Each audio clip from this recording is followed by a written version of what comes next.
സിജോ, SITയുടെ അന്വേഷണത്തെ പ്രതിപക്ഷം ഉൾപ്പെടെ വിമർശിക്കുന്നുണ്ട്. കാരണം ആഭ്യന്തര വകുപ്പിന് കീഴിലാണ് അന്വേഷണം നടക്കുന്നത്. അപ്പോൾ ആ രീതിയിലുള്ള ഒരു സമ്മർദ്ദം, ഇത് കൂടുതൽ ഉന്നതങ്ങളിലേക്ക് പോകാതിരിക്കാനുള്ള ഒരു സമ്മർദ്ദമുണ്ട് എന്ന പ്രതിപക്ഷ വിമർശനം, അതിന് ബലം നൽകുന്നത് കൂടിയല്ലേ ഇപ്പോൾ കോടതിയിൽ നിന്നുണ്ടായിട്ടുള്ള നിരീക്ഷണങ്ങൾ?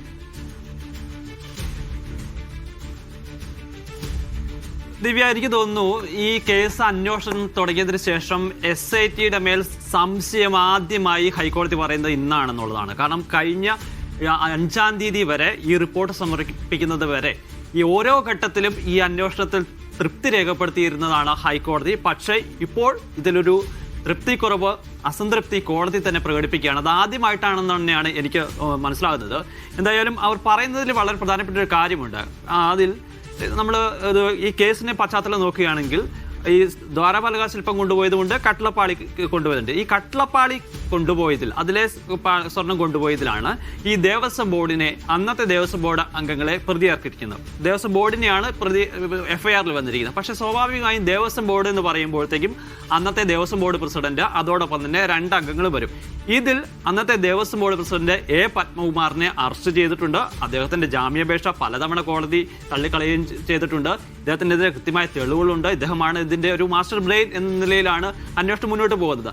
അപ്പോൾ അന്ന് A. പത്മകുമാർ പറയുന്നത്, ഇത് എനിക്ക് മാത്രമല്ല ഉത്തരവാദിത്തം, ഇത് ബോർഡിന്റെ കൂട്ടായിട്ടുള്ള ഉത്തരവാദിത്തം എന്നുള്ളതാണ്. അപ്പോൾ ഈ അദ്ദേഹത്തിന്റെ മൊഴി എന്ന് പറയുന്നത് അന്നത്തെ ദേവസ്വം ബോർഡ് അംഗങ്ങളായിരുന്ന വിജയകുമാറിനെയും ശങ്കർദാസിനെയും പ്രതിക്കൂട്ടിൽ നിർത്തുന്നതാണ്. പക്ഷേ ഇവർക്കെതിരെ യാതൊരു നടപടികളിലേക്കും അന്വേഷണ സംഘം ഇതുവരെയും കടന്നിട്ടില്ല. ഇവരെ 1-2 തവണ ചോദ്യം ചെയ്ത് വിട്ടയക്കുകയാണ് ചെയ്തിരുന്നത്. പക്ഷേ ഇവരെ പ്രതിയിറക്കുകയോ ഇവരെ അറസ്റ്റിലേക്ക് പോവുകയോ ചെയ്തിട്ടില്ല. അതാണ് കോടതി ഏറ്റവും പ്രധാനപ്പെട്ട ഒരു കാര്യമായി ചോദിക്കുന്നത്.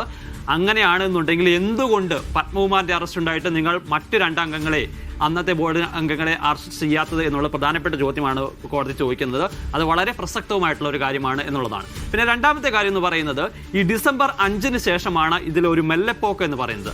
അവിടെയാണ് ദിവ്യ ചോദിക്കുന്ന ചോദ്യത്തിന്റെ പ്രധാനപ്പെട്ട കാര്യം എന്ന് പറയുന്നത്. ഡിസംബർ 5-ന് ശേഷമാണ് കേരളത്തിൽ തദ്ദേശ തെരഞ്ഞെടുപ്പിന്റെ ഘട്ടങ്ങൾ വരുന്നത്, ഇലക്ഷൻ നടക്കുന്നത്. അപ്പോൾ ഇലക്ഷൻ വരുന്ന സമയത്ത് ഈ അന്വേഷണം ഒരാവിയായി പോയി എന്നൊരു വിമർശനമാണ് പ്രതിപക്ഷം ഉന്നയിച്ചിരുന്നത്.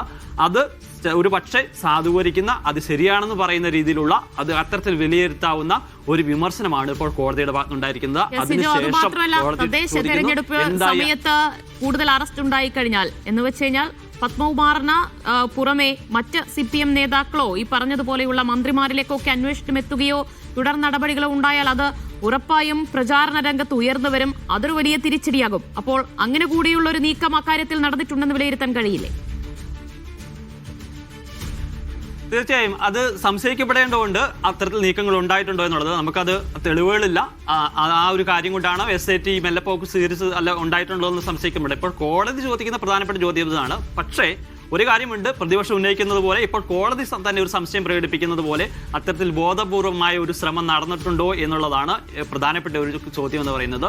ദിവ്യ പറഞ്ഞതുപോലെ തന്നെ ഇപ്പോൾ പത്മകുമാറിനെ അറസ്റ്റ് ചെയ്തപ്പോഴുണ്ടായിട്ടുള്ള CPM എത്രത്തോളത്തിൽ പ്രതിരോധത്തിലായെന്ന് മനസ്സിലാവുന്നതാണ്. അതോടൊപ്പം തന്നെ CPMന്റെ അന്നത്തെ നോമിനിയാണ് വിജയകുമാർ, CPIയുടെ നോമിനിയാണ് KP ശങ്കർദാസ്. അപ്പോൾ സ്വാഭാവികമായും ആ ഘട്ടത്തിൽ 2 പേർ കൂടി അറസ്റ്റിലായി കഴിഞ്ഞാൽ എത്രത്തോളം ഇത് CPMനെയും LDFനെയും പ്രതിരോധത്തിലാക്കുമെന്നുള്ള യാതൊരു സംശയമില്ല. ആ സ്വാധീനങ്ങൾക്ക്, ആ സമ്മർദ്ദങ്ങൾക്ക് SIT വഴങ്ങിയിട്ടുണ്ടോ എന്നുള്ളതാണ് ഏറ്റവും പ്രധാനപ്പെട്ട ചോദ്യം.